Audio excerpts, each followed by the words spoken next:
Selamat datang di X Undercover. Channel ini merupakan perbincangan antara Dr. Jaya dan Pak Franky yang bertujuan untuk edukasi serta menceritakan pengalaman Dr. Jaya sebagai ahli forensik dan patologi. Sekedar informasi terkait jadwal tayang X Undercover yang akan tayang setiap hari Senin, Rabu, dan Jumat. Maka dari itu, untuk mendukung channel ini agar selalu memberikan tayangan yang informatif dan edukatif, kalian bisa dukung kami dengan cara like, comment, subscribe, dan share. Dan selamat menonton! Sebenarnya bukannya saya saya itu hidup di dalam lingkungan yang seperti itu dan saya susah orangnya suka nanya. Jadi dan habis begitu juga saya banyak belajar. Saya baca buku, dengar apa segala macam dan saya juga waktu saya udah pergi ke banyak negara ya. Saban kali di sana saya selalu senang ke Chinatown. Kenapa Chinatown? Karena kalau kita mau nyari barang-barang yang mirip sama Indonesia adanya di Chinatown, Franky. Mereka itu ngasih angpau. Angpau itu artinya kantong merah. Ya, amplop merah. Diisi duit. Nah, itu dikasih kepada anak cucu atau keponakan, semua dibagi yang belum kawin, Franky. Kalau sudah kawin harus ngasih. Kalau belum kawin dia dikasih. Walaupun setua apapun belum kawin dikasih duit. Dia yang menyebarkan agama Islam di Indonesia dan beberapa anak buahnya itu menjadi wali songo. Wali songo itu menyebar agama Islam pertama di Indonesia itu adalah beberapa orang Tionghoa. Nah di sana di dalam kelentengnya itu ada beduk besar. Itu jadi ada masjidnya di dalam. Nah itu kan suatu yang khas dan semua orang tuh tahu Cheng Ho itu sangat terkenal di seluruh dunia karena dia bukan cuma ke Indonesia, dia pergi ke Asia, dia pergi sampai ke Afrika segala macam. Tapi terakhir Dr. Jaya, ini hari ini pakai baju merah. Ini udah nggak kampanye lagi kan, Dok? Oh enggak, ini enggak ada hubungan dengan banteng karena moncong saya nggak putih, Frank. Iya, soalnya kemarin kan waktu pas di Imlek kan tanggal 10, Dok ya. 10 bulan 2. Itu kan bertepatan juga, Dok, dengan Imlek kan? Ya. Dan kampanye terakhir. Ya. Dari salah satu paslon yang pendukungnya menggunakan ornamen warna merah kebanyakan. Ya, saya nyaksiin tuh sebenarnya, Franky. Karena di mana, Dok? Semarang kan. Saya sebenarnya takut rame-rame di sini nggak bisa keluar kan. Saya pergi ke Semarang, nggak taunya Semarang itu yang merah. Merah semua, tapi ada 2 warna, Franky. Ada merah, ada yang pink. Karena pada hari itu juga sebenarnya enggak, itu kan tanggal 10 belum pink dong, Dok. Belum. Dokter masih kejebak di kampanye nih, kampanyenya merah nih. Enggak, tapi bukan itu maksudnya. Karena kita sekarang nih mau ngobrol soal Imlek. Iya. Nah, sekarang kalau kita pergi nih, contoh ke mall deh. Semua merah-merah kan, terus ada lampion. Orang pakai baju merah. Ya, terus kemudian orang pasang kembang api merah-merah. Oh, di mana-mana merah-merah. Ornamen pun merah-merah semua. Orang yang merayakan Imlek kan pasti saat itu pakai baju merah, Dok ya. Iya, dan jangan lupa Franky soal kampanye. Itu yang caleg-caleg itu pada pakai baju merah loh. Berarti Imlekan juga, Dok? Ya enggak, menghormati. Menghormati. Atau terbalik, yang Imlekan jadi kampanye nih. Karena sama-sama waktu itu pakai baju merah, Dok. Nah, sekarang pertanyaan saya gini, Franky, kamu tahu nggak kenapa mesti pakai merah kalau Imlek? Nah, makanya hari ini, Dok, kita nggak usah bahas yang pakai ini, kita bahas yang ringan-ringan aja, Dok. Saya mau tahu tuh, Dokter Jaya kan pasti tuh bukan belajarin ya. Gini, saya kan tinggalnya waktu kecil di daerah Tebet, Dok. Daerah Tebet itu relatif sekeliling saya adalah suasananya Muslim. Kanan kiri saya Pak Haji semua. Jadi saya pengetahuan terhadap Imlek nggak tahu. Dokter Jaya kan anak tanah tinggi, Dok ya. Ya. Nah, pasti daerah situ kan nuansanya beda. Nah, bukan begitu. Masalahnya begini, saya waktu SD, saya TK, SD, SMP di Tanah Tinggi, di daerah Senen. Itu daerah teman-teman saya itu ya kira-kira mungkin sekitar 60% orang Chinese lah. Nah, jadi memang daerahnya memang daerah seperti itu. Nah, kebetulan saya sih sebenarnya saya tuh orang yang senang sama budaya, Franky. Saya senang. Jadi kalau ada gitu, kenapa dia pakai merah? Saya tanya gitu loh. Nah, biasa apakah ini, apakah itu gitu. Saya tanya, kenapa merah? Kenapa orang begitu? Nah, segala macam. Nah, sekarang kita lihat apa yang kita lihat di sekitar kita. Sebelum Imlek atau setelahnya dan sampai sekarang juga masih ada di mall-mall. Yang kita lihat apa? Ornamen orang pasang lampion.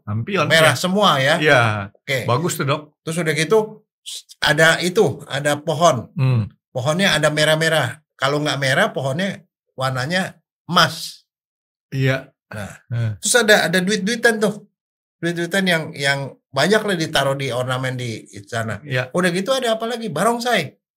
Dan itu kan kadang-kadang saya liatin ya, ada semacam kayak pohon kering tuh, isinya tuh angpau-angpau digantungin tuh, Dok. Iya.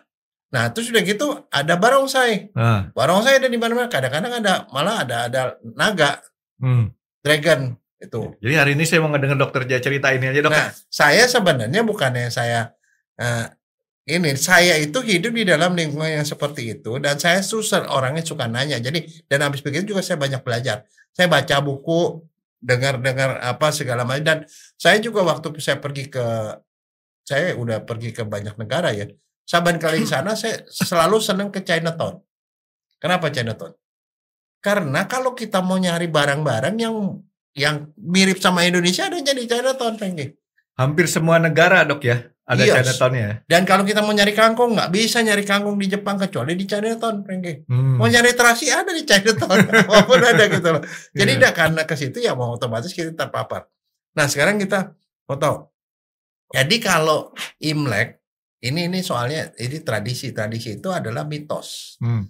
Setiap tahun begitu pergantian tahun ya itu ada 2 peristiwa penting, Franky. Ini dalam tradisi orang Tionghoa ya. Yang pertama itu waktu menjelang Imlek.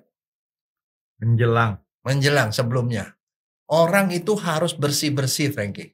Pengertian menjelang tuh berapa hari atau berapa minggu? Seminggu atau 2 minggu sebelumnya. Dia bersih-bersih. Maka orang-orang Tionghoa biasanya rumahnya dibersihin semua. Yeah. Kalau dia kapur, kalau saya dulu di Senen itu ya, rumah yang gitu dia dikapur, pakai kapur gitu supaya dia jadi putih gitu ya, putih bersih. Dibersihin segala macam, barang-barang yang nggak perlu dibuang-buangin. Dokter ingat nggak? Sorry, saya potong. Zaman dulu kalau kapur tuh pakai apa, Dok? Kuasnya, Dok? Pakai kapur. Kuasnya, Dok. Oh, waktu masih kecil ingat nggak, Dok?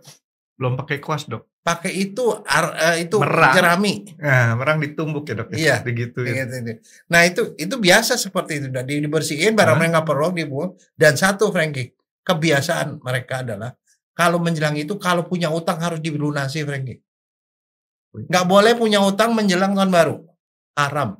Hukumnya. Betul, Franky. Yeah. Jadi kalau punya utang nggak boleh berutang. Saya sih kemarin ngeliat ya di TV itu menjelang Imlek beneran tuh. Kelenteng-kelenteng dibersihin, patung-patungnya dilapin. Tapi cuma dilapin doang, maksudnya di vacuum cleaner kali ya. Iya. Disedot. Nah, itu sebenarnya sama. Jadi agak mirip sama yang di Jepang yang waktu itu saya cerita itu kan. Nah, setelah bersih-bersih. Nah, apalagi begini, Franky. Kalau orang Chinese, ya ini juga ada sama Jepang, itu ada dewa. Mereka kan percaya dengan dewa-dewa karena mereka tuh percaya banyak dewa. Dan salah satu dewanya tinggalnya di dapur, namanya dewa dapur, Franky. Dewa dapur. Oke. Nah, di dewa dapur itu tinggalnya di dapur. Dan di dapur tuh tempat siapa? Ibu-ibu. Mak-mak masak. Masak. Terus yang ini anaknya bantuin segala macam. Dan di situ tempatnya gosip, Franky. Jadi segala macam gosip, cerita-cerita jelek tuh adanya di dapur. Mestinya begitu dong. Nah, si dewa ini dengerin. Sepanjang tahun coba kebayangin segala macam perilaku kamu kalau kita bukan di dapur, ngomongnya yang baik-baik aja, Franky. Di dapur ngomongnya yang gosip kan, yang jelek-jelek ceritain orang. Gue tadi ketemu cowok begini. Jadi selingkuh pun dia ngomongin di dapur, Franky. Nah, cilakanya si dewa dapur ini adalah dewa yang mencatat semua obrolan di dapur. Jadi hati-hati perempuan-perempuan dicatat semua. Nah, tanggal 22 Desember si dewa dapur ini pulang ke sorga, ngelapor sama hakim di sana. Oh, di rumah ini si ini perilakunya kayak gini gitu loh. Seminggu sebelum tahun baru nih ceritanya ya. Ya kira gitu. Nah, dia lapor ke sana. Terus udah gitu kalau dilaporin jelek dong. Nah, kita kan nggak mau kan. Nah, orang-orang Chinese itu punya akal. Bagaimana caranya supaya dia nggak ngomong yang jelek-jelek?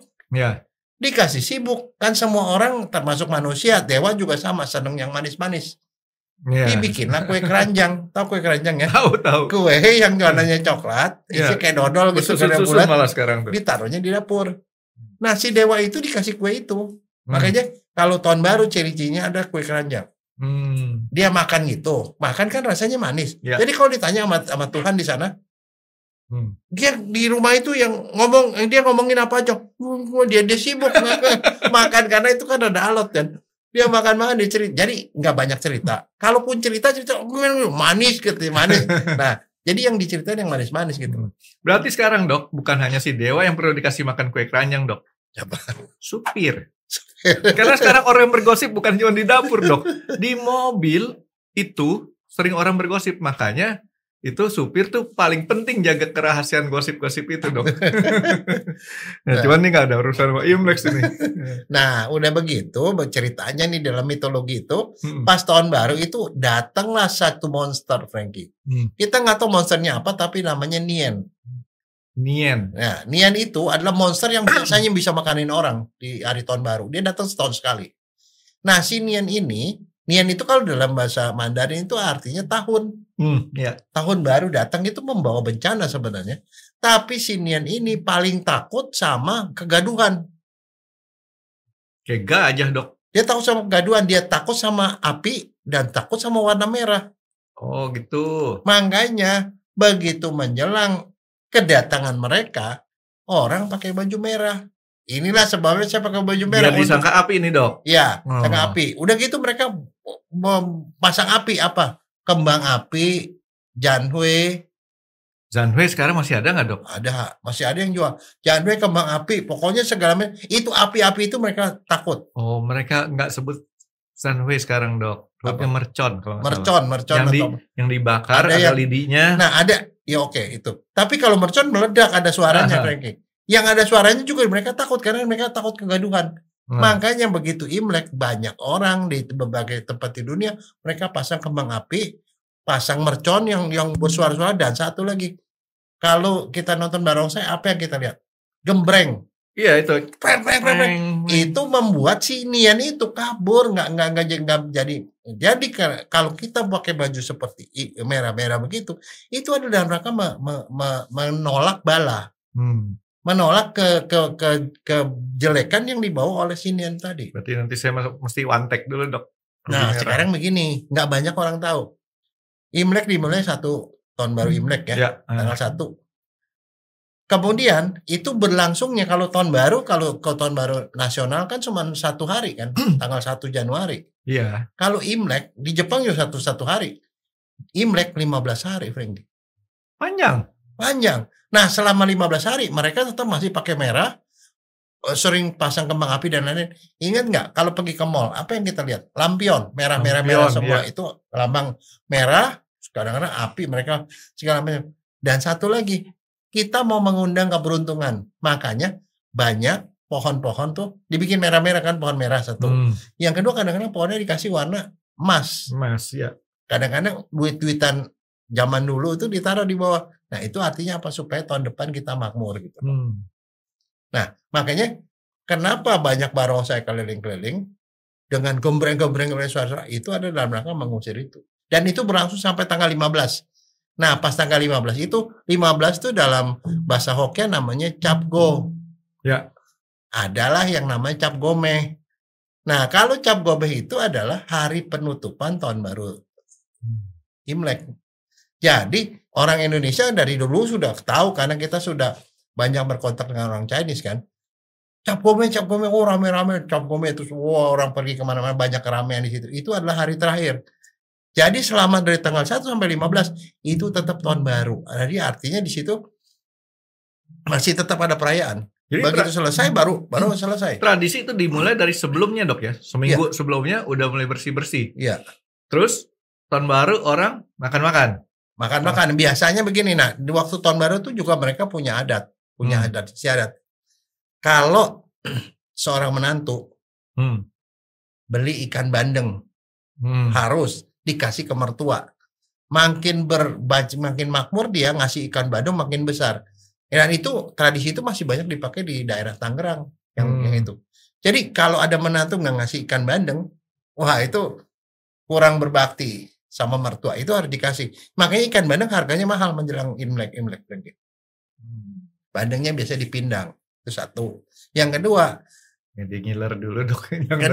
Mereka itu ngasih angpau. Angpau itu artinya kantong merah. Ya, amplop merah. diisi duit. Nah itu dikasih kepada anak cucu atau keponakan, semua dibagi. Yang belum kawin, Frankie. Kalau sudah kawin harus ngasih, kalau belum kawin dia dikasih. Walaupun setua apapun belum kawin dikasih duit, dikasih angpau. Wah. Nah makanya kebayang nggak Frankie, saya punya nenek. Nenek saya usia 83 tahun. Dia punya anak cucu, cicit dan lain-lain tuh jumlahnya 250 orang. Karena anaknya banyak. Kaliin aja dok berapa. Nah itu dia punya angpaunya banyak. Semua datang dia udah kayak raja gitu. Bagi-bagi. Sebenarnya kunci kenapa dia bagi-bagi itu. Karena mereka orang Chinese itu diajarkan percaya bahwa kalau dia memberi 100 dia akan dapat puluhan kali lipat lebih banyak. Jadi intinya adalah kita harus memberi banyak supaya kita dapat lebih banyak lagi dari Tuhan gitu. Sebenarnya dari cucunya lagi dok. Nah, jadi kalau orang Chinese itu paling suka kalau dia belum kawin, Frankie. Dia kemanapun pasti dapat duit, kemanapun walaupun setua apapun dia. Tapi begitu dia udah kawin dia yang harus kasih. Nah. Tapi dia ngasih.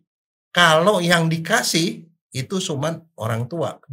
Orang tua, kakek nenek itu dikasih sama anak-anaknya dikasih. Jadi kalau tapi mereka sendiri harus bagi ke bawah. Kalau belum kawin tuh berarti cuan terus tuh dok ya. Iya. Iya. Sekarang tuh kan ada orang tuh selalu ngomong cuan. Cuan itu untung artinya. Nah, ada kekeliruan dok. Saya tanya sama kawan-kawan saya tanya, ngerti nggak artinya cuan? Dia bilang cuan itu money, dia bilang. Ya, padahal cuan itu kan profit, ya, untung. Kalau uang baru cien, gitu dok ya kalau nggak salah ya.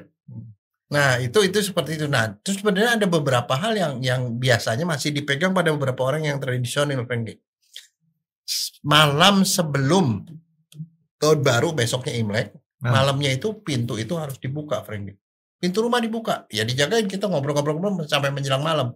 Nah di tengah malam itu mereka sembahyang ke Allah sana. Ada sembahyang mereka, sembahyang ke Tuhan Allah gitu. Dan dibuka supaya apa? Supaya rezeki masuk, Frankie. Itu satu. Yang kedua ada pantangan kedua apa? Dia di dalam rumah nggak boleh buang sampah keluar. Kan tamu banyak selama 3 hari ada sampah dikumpulin di dalam. Mereka punya keranjang apa ditaruh ke dalam. Hari ketiga baru dibuang. Karena kenapa? Itu melambangkan kalau ada rezeki masuk kita nggak boleh buang keluar. Kalau buang keluar tahun depan selama setahun tuh kita bisa hilang rezeki terus. Itu perlambang. Jadi ada sampah-sampah dikumpulin di dalam kantong plastik atau apa, tapi nggak boleh dibuka keluar. Dibuang keluar kembali itu. Satu. Yang kedua, dia nggak boleh memotong, menggunting. Potong rambut, gunting rambut segala macam itu nggak boleh pada waktu Imlek. Biasanya sebelumnya dok? Sebelumnya ya dia potong rambut sebelumnya. Tapi pada saat itu nggak boleh. Apalagi supaya kenapa? Rezekinya nggak kepotong di tahun depan. Sampai itu, segitunya dok? Iya. Apalagi. Jadi 3 hari nggak boleh buang sampah. Kemudian nggak boleh motong, nggak boleh gunting. Jadi mau gunting kuku nggak boleh, Frankie, pada saat itu. Gunting kumis nggak boleh. Sebelumnya boleh. Nah, dia gitu. Udah gitu, gak boleh marah. Cat rambut gak termasuk dok ya? Enggak, kebanyakan sih mereka gak lakukan itu, dilakukan sebelumnya. Gak boleh marah, gak boleh bertengkar, karena itu nanti akan ke bawah di tahun berikutnya. Dan satu, yang barangkali gak banyak orang tahu, mereka gak boleh makan bubur. Pantangan buat orang Chinese yang tradisional itu makan bubur. Kenapa? Pantesan dok, saya punya langganan bubur ayam yang di daerah kota Mangga Besar situ liburnya sampai tanggal 20. Iya memang nggak boleh, karena kalau makan bubur di orang Chinese di sana di darat Chinese daratan, kalau dia nggak punya duit dia makan bubur, punya duit dia makan nasi. Jadi kalau dia makan bubur artinya dia mengharapkan tahun depan dia akan miskin pada suatu waktu di sana.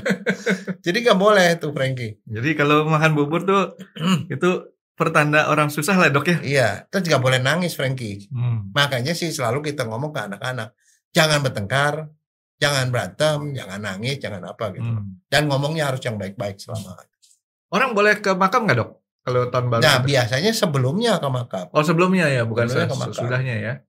Dan biasanya ada tradisi kalau ada orang tua, semua anak seberapapun jauhnya mereka balik ke orang tua dan kemudian mereka makan malam bersama-sama. Makan malam bersama seluruh keluarga ngumpul. Itu seperti kayak orang lebaran, Frankie.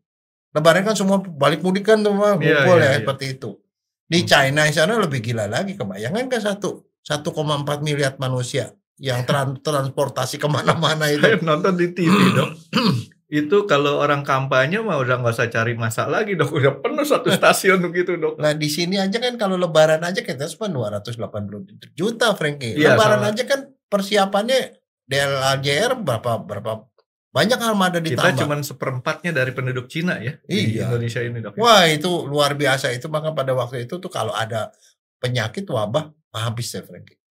Menyebar kemana-mana itu. Waktu COVID kemarin tuh dok ya, makanya nggak boleh ya Iya. dikumpulin kayak gitu ya. Makanya kan itu ada di sini juga kan ada lagu jangan pulang mudik gitu loh. Oh Ada kan iya, tuh yang waktu lagu Jawa kemarin. itu ya, yang nggak boleh mudik gitu Yang loh COVID selama kemarin, beberapa iya, 3 iya. tahun ya. Hmm. Ya makanya ini belakangan ini sih udah mulai. Jadi ini bubur itu suatu simbol dok ya, Iya. simbol makanan orang masih susah. Nah. Padahal bubur itu enak dok. Oh enak memang. Iya kan? Saya tuh suka bubur, cuman memang kadang-kadang ya tergantung juga sih buburnya bubur jenis apa. Tapi sekarang bubur juga macam-macam Frankie. Kamu kita tahu kan bubur ayam. Oh bubur ada macam-macam. Ada bubur seafood, ada bubur scallop, ada bubur daging, ada segala macam, bubur ikan, bubur macam-macam. Terus dok untuk sampai tanggal 15 itu kan panjang tuh dok acaranya. Nah artinya selama masa sampai tanggal 15 kita tetap harus bisa mengucapkan selamat tahun baru pada yang lain. Dan kalau kita datangi orang selama kita masih itu kita masih bisa dapat angpau tuh sampai tanggal 15. Kan itu waktu kita ngucapin selamat tahun baru itu kan saya nggak gitu ini karena tahu nggak bagaimana caranya? Begini kan dok. Oke, nah sekarang begini, tangan di atas, yang kanan di atas apa kanan di bawah? Nah lo. Kalau enaknya sih kanan saya. Nah, sekarang kalau kamu sendiri begitu, kan kita sudah sering begini. Kalau begini sih lain, ini kan kiri di atas dok. Kiri di atas. Kiri di atas. Betul, kiri, kiri ini laki-laki. Kuat. Yang kuat melindungi yang lemah.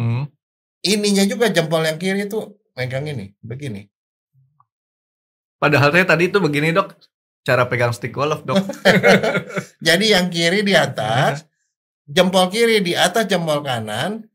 Nah kita begini, begini. Kalau kita yang orang yang lebih tua kita begini, orang sederajat sini sama orang yang lebih rendah begini. Jadi tingginya itu menunjukkan kita hormat apa enggak sama dia.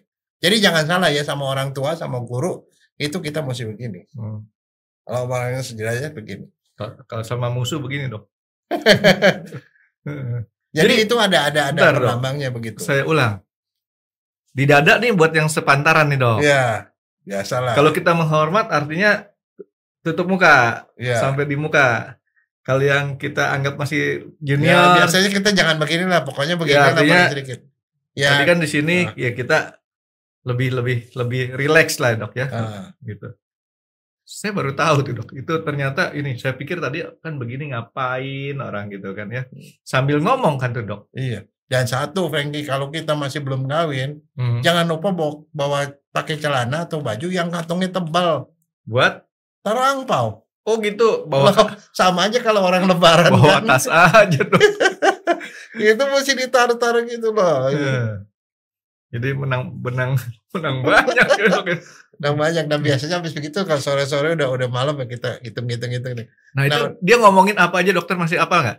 Oh nggak tahu, nggak tahu. Panjang tuh dok. Saya pernah ketemu keluarga yang masih apa namanya? Masih agak kolot ya. Itu ngomonginnya sampai saya pikir kapan kelarnya. Ya kira-kira sekitar 4-5 kalimat lah dok itu. Gitu. Nah kalau saya sih kenapa? Saya tuh senang fotografi Frankie. Tahu nggak apa yang saya lakukan kalau menjelang Imlek? Mulai dari tanggal 22 itu sampai menjelang Imlek. Pas Imlek saya pasti datang ke kelenteng Frankie. Nah di Jakarta tuh ada kelenteng yang di Petak 9 tuh. Iya. Saya ke sana. Wah di situ banyak orang sembahyang dan segala. Saya foto-foto bagus tuh foto di sana. Karena semuanya merah-merah, terus banyak asap dan segala macam. Dan kita lihat tuh tata caranya. Saya senang begitu, bukan cuma itu. Saya ke Jepang, saya juga liatin tata cara Jepang. Di sini saya lihat itu. Karena itu sesuatu yang kalau menurut saya itu sudah terpelihara ribuan tahun. Itu ada di sana seperti itu. Makanya kemarin tuh saya sengaja, karena saya belum pernah pergi ke kelenteng Sampokong. Kenapa Sampokong begitu istimewa? Karena Sampokong itu adalah orang Islam, Muslim, Tionghoa yang datang pertama ke Indonesia. Siapa? Laksamana Cheng Ho. Wow. Dia yang menyebarkan agama Islam. di Indonesia. Hmm. Dan beberapa anak buahnya itu menjadi wali songo. Wali songo itu penyebar agama Islam pertama di Indonesia itu adalah beberapa orang Tionghoa. Nah di sana di dalam kelenteng itu ada beduk besar. Itu jadi ada masjidnya di dalam. Nah itu kan suatu yang khas dan semua orang tuh tahu Cheng Ho itu sangat terkenal di seluruh dunia karena dia bukan cuma ke Indonesia, dia pergi ke Asia, dia pergi sampai ke Afrika segala macam. Tapi terakhir kalau nggak salah nggak diketemuin ya, terakhirnya di mana keberadaannya ya? Tidak diketemui, tetapi ada yang bercerita bahwa dia disemayamkan di Semarang. Tapi sebenarnya dia cuma datang ke Semarang, beberapa anak buahnya tinggal dan dia pergi melanjutkan perjalanan kemana-mana. Jadi itu sangat menarik buat saya karena kenapa? Makanya itulah yang kita kenal sekarang itu Indonesia itu kan katanya Islamnya Islam Nusantara. Karena sebenarnya Islam kita tuh bukan asli dari Arab Saudi sana. Arab Saudi datang belakangan lewat ke Aceh. Ya perjalanan Aceh jadi itu belakangan. Yang pertama di Jawa itu. Penyebaran agama Islam bukan hanya melulu dari kaum pedagang Arab ya. Iya. Dari Cina pun istilahnya udah nyebarin juga. Bukan, yang Cina duluan baru yang Arab belakangan. Gitu ya dok ya? Iya, makanya di sini itu mereka kan agama Islamnya orang Chinese itu dia Islam yang bergabung dengan tradisi. Makanya sampai ke Indonesia Islamnya bergabung sama tradisi termasuk misalnya wayang. Ya, wayang itu dia dipakai buat mengajarkan dakwah agama. Ya Sunan apa dok yang pakai wayang saya lupa tuh. Saya pernah belajar juga, baca-baca juga tuh. Hampir semua sunan-sunan yang Wali Songo itu melewat wayang.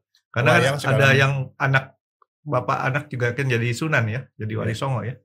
Nah itu juga makanya kan kalau di sana ini kita jadi adatnya juga rada beda sama yang Islam di Arab Saudi. Nah, kita ada namanya kita ziarah kubur lah, ada tahlilan lah, apa yang gitu-gitu itu kan gabungan dengan budaya. Akulturasi ya dok ya. Ya.